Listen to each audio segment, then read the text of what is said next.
sitting room. TV light, a lazy glow. Movies take me far from here to a world I used to know. News is shouting loud. Good morning, everyone. Good day wherever you are. Chaos knocking at the door. I escape. Hi. So I've got my assistants with me today. I didn't ask to be stuck in this room, did I? Oh, sorry. Anyway, I hope you didn't drag me in just to talk about non-attachment and generosity. I see. Sounds like a real snooze fest. I see. So here's what we've got. Jeff, that's the cousin of Ralph in there. You're okay over there in the studio?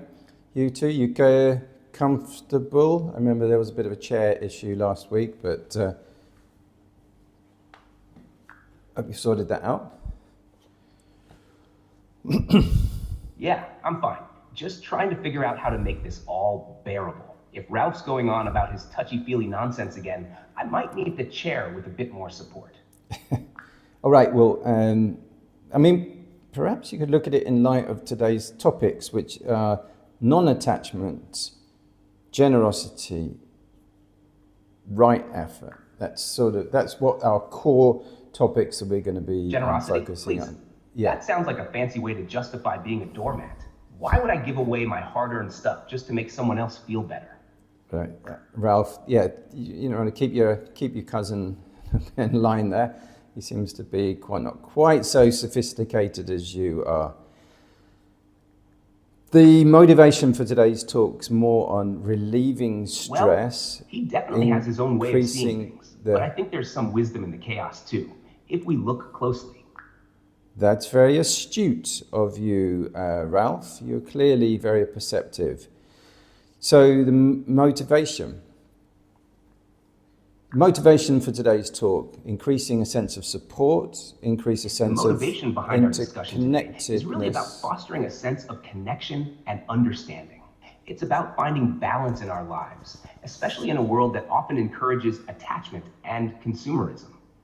Right, which is down to the message I wanted to say about that. That people have there are three characteristics I want to emphasize on my message for today.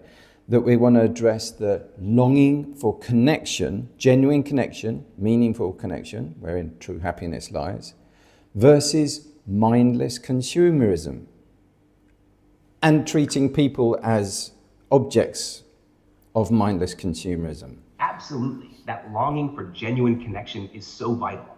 It's about recognizing that true happiness doesn't come from things we buy, but from relationships and community. By focusing on non-attachment and generosity, we can nurture those connections.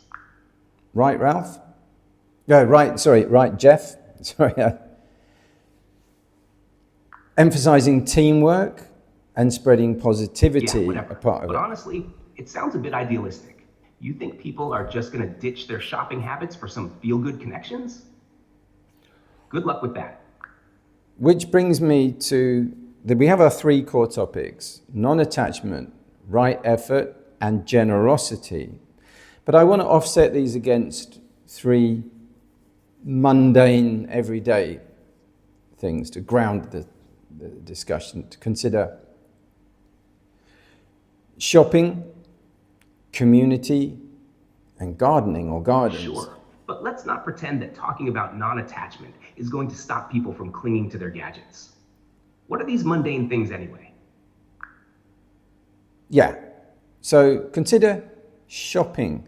There's shopping which is impulsive, it's instant gratification, and it's not really based on minimalism and needs, but based on craving, satisfying, super saturating, cheap thrills, and superficial appearances. Shopping spontaneously, going in and just seeing where your nose takes you. Oh great, rather here we than go. Shopping as a sport. People lined up to buy the latest gadget that they'll use twice and toss aside. It's like they need a new thrill to fill the void, right? Yeah.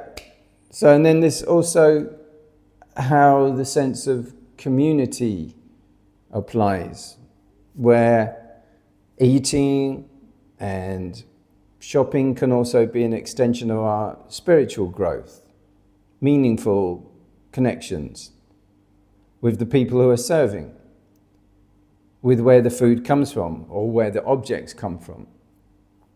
And this brings us also back to eating and shopping gardening. Is a spiritual journey?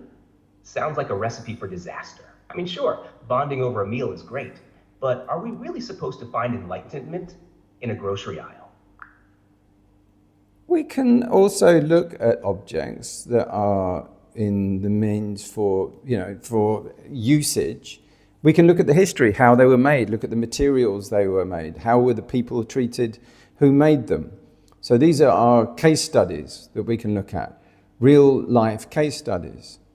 When we buy something from Tzu Chi Foundation, for example, they are very conscious of the materials and the impact on the environment, on the people who are making them, and their objectives in life and the way that they're treated. Sure, but come on. Do you really think most people are digging into the backstory of their toaster? They're more worried about how it toasts bread. And don't get me started on Tzu Chi. Sure, they have good intentions, but can we trust that every purchase really makes a difference? It's a lot to think about when you just want to make breakfast. Organizations with integrity are what we need to be paying attention to, supporting, promoting, and bringing awareness to. For sure, that's what we need. This is part of right effort. Right, but let's be real. It's hard to find organizations that actually follow through on their promises. You think just because they have a nice mission statement, they're all good? It's a jungle out there, and it's not just about making noise. It's about real impact. Good luck sorting through the nonsense. We don't have to be alone in doing this. In the same way, when we start associating carefully, then this builds up a sense of community. Community can assist our way of shopping, and this can also connect, like I say, to gardens, farming, farmers markets, forest, nature. So rather than super conglomerates, if they are doing practices which are malpractice, which are, and in the end, harmful to the environment. So this developing a sense of community through being conscious also about shopping, based on needs and the values of the people providing, and not just on instant cravings as well. So this is how we are very careful about our community and the values of them.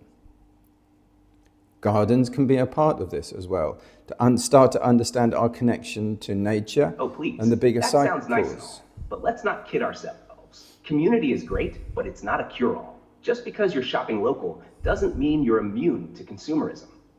People get all misty-eyed about farmers markets, but then they turn around and overspend on overpriced avocados. It's about being mindful, sure, but are people really ready to do the work? I doubt it. This is where our message, so to emphasize teamwork, to build a relationship down the chain, to understand the chain that we're a part of, and how therefore we can become responsible members. This helps our second message spread positivity rather than harm in terms of disposables, single-use items, those foil packages which won't break down for thousands of years probably, if ever. And also this thing that we satisfy the longing for connection versus consumerism. As a consumer, an empty robot consumer, we're not treating ourselves, and we can't expect others to treat us as an authentic human. This will increase stress, the motivation here. Oh, come on. Teamwork and relationships sound great, but let's not pretend it's easy. People don't want to think about their impact. They want quick fixes and responsible members. Seriously, half the time, they're just trying to keep up with the latest trends or the next shiny gadget. It's all about looking good while doing the bare minimum. And don't even get me started on those single-use items. They act like they're saving the world by using a reusable bag once a week. Give me a break.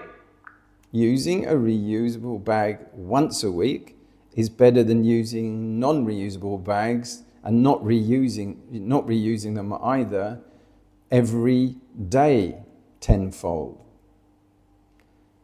Using reusable bags made from natural materials, biodegradable materials. It's definitely a step up, but let's not throw a parade just yet. Just because someone swaps one bad habit for a slightly less bad one doesn't mean they're suddenly eco-warriors. It's like giving a gold star to someone for showing up when they should have been leading the charge. Progress is progress, but let's aim a little higher, you know?